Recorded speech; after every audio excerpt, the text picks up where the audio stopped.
Brilliance Audio presents Gift of Griffins by V.M. Escalada, performed by Julie McKay. Kerida Nast dried her hands on the front of her trousers and tried to roll the stiffness out of her shoulders. I don't know how much longer I can keep this up. She tilted her head back and squinted, examining the ceiling of the tiny cavern, covered with stalactites, glinting red and gold and frosty white in the light she and Peklin Savan had with them.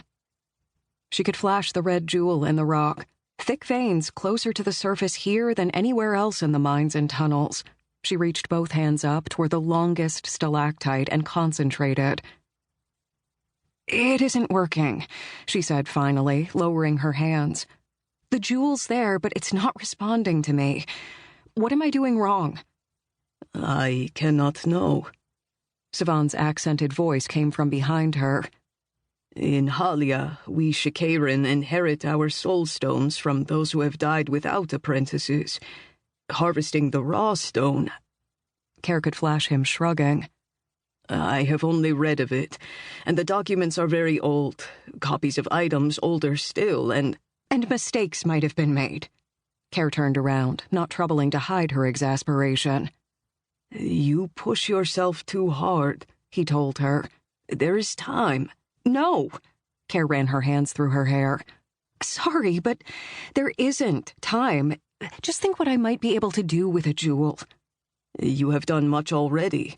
In tandem with mind healers, you have cleared the mist from many who have been touched by a soul stone." "What about people who have been completely changed, not just misted? People like Jack Gulder. I haven't done much to help him."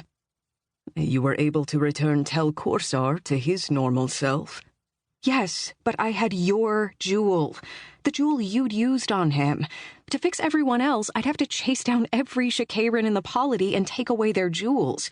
But with my own, it's worth a chance." Savan stood up, neatly folding the old stool he'd been sitting on and leaning it against the rock wall of the small cavern. "Come, let me help you. Perhaps if you were actually touching the rock." He pulled his jewel out of a pocket on his sleeve and gestured. Kerr felt her feet leave the floor and told herself to relax.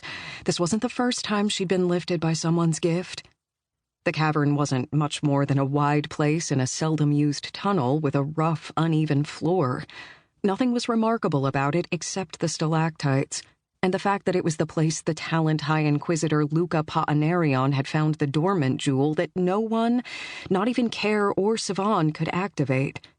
She hoped that finding one for herself would be different. She drew up her legs and crossed them under her. Somehow hanging in the middle of the air was easier if her body felt like it was sitting down. Kerr rubbed her palms together to warm them and reached up again.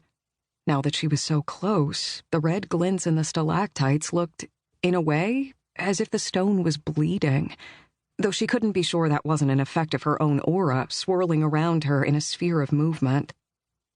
All human beings had auras, but only talents like Kerr had an extra stripe of turquoise. Vimerk the Griffin had given her others, primarily the one that would let her see the auras in the first place. But after she found she was able to use Savan's jewel, she'd found a thin line of red in herself, which had started them all wondering if she could use a jewel of her own. Focus, she told herself, but the rock stayed rock, and she'd already been flashing it for hours without finding any loose pieces she could access and tune to herself, the way Savan's was tuned to him. Even touching the stalactite directly told her nothing new. She signaled to Savan to let her down. Once on the ground, Kerr shook her head, shoving her cold fingers into her armpits to warm. "I don't know what else to try." "Perhaps you should try doing nothing." Savan still looked up at the useless rocks. Kerr bit back the sharp answer that sprang to her lips. "Meaning?" Savan rested his chin in his hand. "If doing something accomplishes nothing, perhaps doing nothing will accomplish something." This time, Kerr snorted. "Come," he said, glancing at her. "You believe our magic, our gifts came from the Griffins. Well, Is this not the kind of logic Weimerk the Griffin would find amusing? Care opened her mouth and shut it again without speaking. In a crazy way, that made sense. It even sounded familiar. When her talent had been discovered and she'd gone to Queston Hall to be trained, she'd been told over and over that flashing worked best if guided but not pushed, not forced. The information to be flashed was always there, she'd been told. It wants to come to you. Just let it.